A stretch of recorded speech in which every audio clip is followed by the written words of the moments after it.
All Blacks are not travelling to Australia to play the Rugby Championship game next week. They are staying here in New Zealand. And as per usual, seemingly, with Sanzar countries, we're going to play this one out in the media with a bit of mudslinging, which is incredibly disappointing, man, and amateurish. Sometimes these guys grind my gears like no others. I like to feel like I'm a pretty patient guy, but goodness gracious me, these guys are honestly ridiculous at sometimes. You don't see this, I don't think, from like the Six Nations. You don't see Scotland and England's boards having it out in the media, do you? I don't think so. But man, Sanzar is a joke at times, honest to goodness. But anyway, if you haven't heard the news, the All Blacks were supposed to travel to play the Wallabies in Perth for a game next week.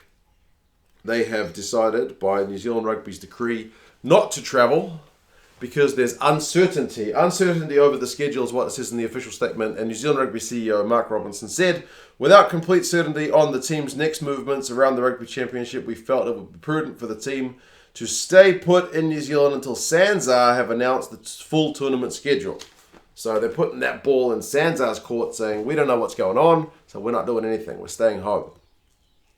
It's a pretty convenient one to put the ball on Sanzar and kind of, avoid any kind of responsibility on your own end. They've also said the first obligation is to their people.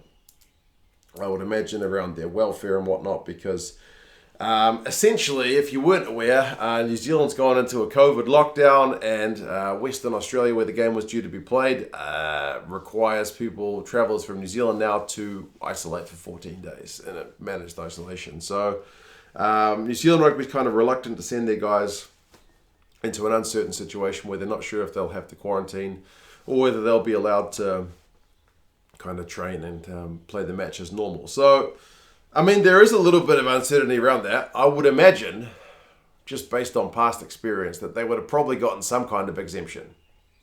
Just speculating, no evidence for that, but just we've seen that kind of thing happen before. The Western Australian Premier, I think, was kind of not sure at the time when asked about it, prior to all the cancellations happening, when asked about whether the game would go ahead. So, but I mean, that is, I believe, the restriction that New Zealanders at the moment, with our current outbreak, have to isolate if travelling to Western Australia.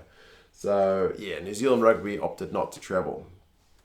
Now, firstly, before I get to the Aussie side of things, I am perplexed as to why the All Blacks are not already there, other than the fact that they probably wanted to have a week off holiday with their families and stuff, which is cool because, spending time with your family is what you're supposed to do, and especially if these guys are about to go on a long end-of-year tour, but you've literally seen before in Super Rugby Trans-Tasman a team go back across the ditch expecting to be able to travel freely a week later and then it not happen. The Rebels, during Super Rugby Trans-Tasman, when free travel was allowed between Australia and New Zealand, the Rebels were in New Zealand, due to play another match in New Zealand a week later.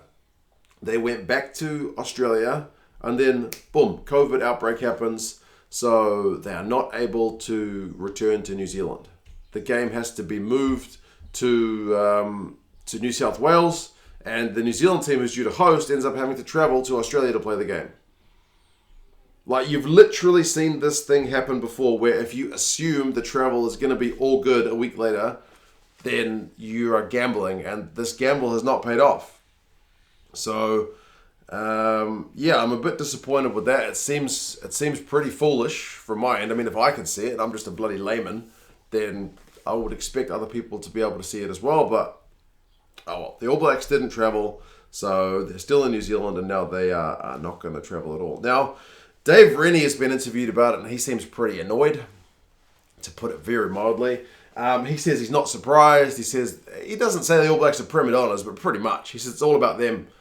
It's all about them. We bend over backwards to accommodate them, and then when they are asked to kind of come here, they don't do nothing.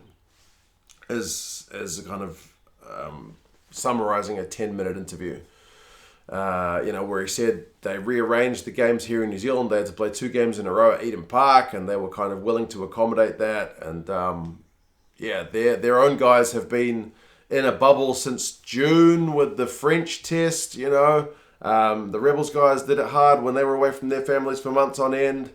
So, yeah, it sounds like Dave Rennie's pretty much saying the All Blacks guys kind of aren't willing to put in that same level of commitment as to what the Wallabies guys are. They're a bit, he didn't say soft, but he kind of mentioned it, and not in so many words, if you know what I mean. So, yeah. Andy Marinos called it a unilateral decision, and he found out by the media. Andy Marinos is the head of Aussie Rugby. So New Zealand said it's not unilateral. They informed people. So this is, again, this nonsense, absolute nonsense that's playing out in front of all of us, which it shouldn't be. These idiots should be just talking to each other and making plans and contingency plans behind the scenes instead of just throwing stuff out on Twitter. But, yeah, New Zealand said we told them. We told them what was going to happen. There's a report that says that they gave Rugby Australia a deadline. This is New Zealand Rugby, that if Queensland could host the games, then they would travel, but they didn't get a reply, so they called it off. But yeah, looking after their people is the same argument that the South Africans used last year when they didn't travel for the Rugby Championship, saying, player welfare. They didn't travel and they were panned by many, so it's maybe time to start panning the New Zealand Rugby guys, because honestly, it's pretty poor. It's pretty poor. What's next for the Rugby Championship? We need to wait and see. Is it going to be held in Europe or South Africa? Who knows? Is it going to be able to go ahead in Australia? We're not sure, because we've kind of got to wait and see what happens with the COVID situation in those places. But we do know that the South African games, which are due to be held in New Zealand, are off. We do know that the game next weekend in Perth, All Blacks Wallabies, is off. We need to kind of wait and see. Sansa needs to wrangle New Zealand Rugby and Rugby Australia together to find out what's going to happen, and then also get the Argentinians and the South Africans in there as well. But honestly, man, it's just a really bad look. And it looks like, once again, New Zealand Rugby are just doing their own thing. That's what it looks like from the outside. Now, they're saying they're not, but honestly, that's what it looks like. They gave them a deadline, they couldn't meet it, so they just made up their own minds as to what was going to happen. Like, I'm a Kiwi, and I would probably try to give the benefit of the doubt if I could, but it does look like the Wallabies guys did more. Rugby Australia did more. Maybe there's other things at play, it's a political thing, but either way, we shouldn't be talking about it. If they are going to do this, they should be doing it behind the scenes, giving us a unified front. The game is going ahead, the game is being rearranged, whatever it is, they should just be telling us what's happening and not playing out this silly saga in the public sphere. That's just dumb.